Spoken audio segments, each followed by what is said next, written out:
सुप्रभात बच्चों। आज हम आपकी हिंदी व्याकरण पाठ्य पुस्तक रुचिका से पाठ 6 वचन पाठ पढ़ने जा रहे हैं। बच्चों, वचन को अंग्रेजी भाषा में नंबर कहा जाता है। तो चलिए हम पाठ की शुरुआत करते हैं।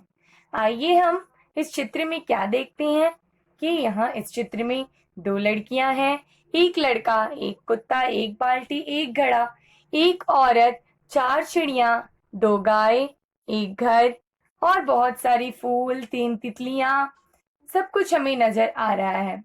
बच्चों, हम जानते हैं, देख रहे हैं कि यहाँ दो लड़कियां हैं और यहाँ एक लड़का है। तो दो लड़की, एक लड़का, तो यानी कि हम समझेंगे कि वह शब्द जिससे एक या अनेक होने का पता चलता है, एक या अनेक होने का बोध होता है, उसे वचन कहते हैं। इस चित्र में एक औरत, एक घर, एक कुआं, एक घड़ा, एक लड़का, एक कुत्ता दिख रहा है। ये हमें वस्तुओं की एक संख्या का बोध करा रहा है ना बच्चों?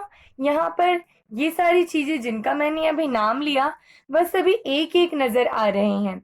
इसका यही अर्थ है कि ये सारे चित्र, ये सारे शब्द, ये सारी वस्तुएं जो हैं, वह एक संख्या का बोध करा रहे हैं। जबकि यहाँ पर चार चिड़िया हैं, दो गायें हैं, तीन तितलियां हैं, दो लड़कियां हैं। तो ये सभी हमें वस्तु या प्राणी की एक से अधिक संख्या के बारे में बता रही हैं, जैसे 4, 2, 3, 2। ठीक है बच्चों, तो यही है कि वह शब्द जिस रूप से उसके एक या अनेक होने का बोध होता है, उसे हम वचन कहते हैं।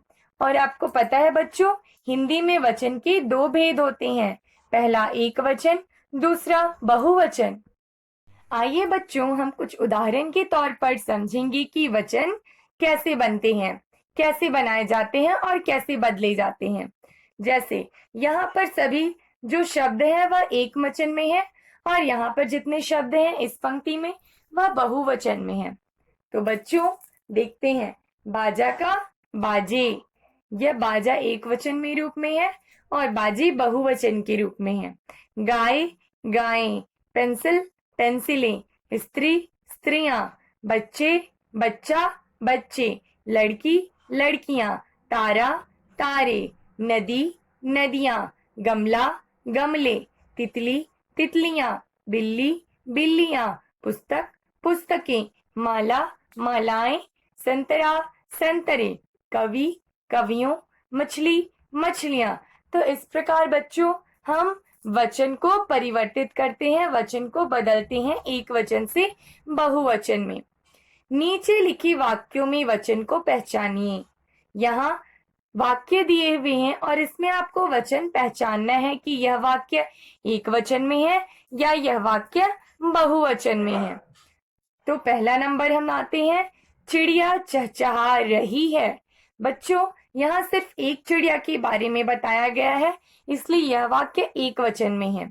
दूसरा, पेड़ों पर चिड़िया बैठी हैं। बच्चों, यहाँ पेड़ों पर चिड़िया बैठी हैं, अर्थात यह वाक्य बहुवचन में है। तीसरा, वह आम खाता है। वह, बच्चों यहाँ सिर्फ एक व्यक्ति का बोध किया जा रहा है, तो यह वाक्य एक वचन में है। आमों का स्वाद बताइए। आमों, बच्चों यहाँ आमों जो है वह बहुवचन में है, इसलिए यह शब्द बहुवचन के रूप में है। मछली पकड़ लो, मछली एक वचन के रूप में है, इसलिए यह वाक्य एक वचन के रूप में है। मछलियां तैर रही हैं। बच्चों, मछली और मछलियां, यहाँ मछलियां शब्द का प्रयोग किया गया है, यह वाक्य बहुवचन के रूप में है। तो बच्चों, हमने इस पाठ से क्या सीखा कि शब्द के जिस रूप से उसकी एक या अनेक होने का पता चलता है, उसे वचन कहते हैं। वचन दो प्रकार के होते हैं, एक वचन और बहुवचन।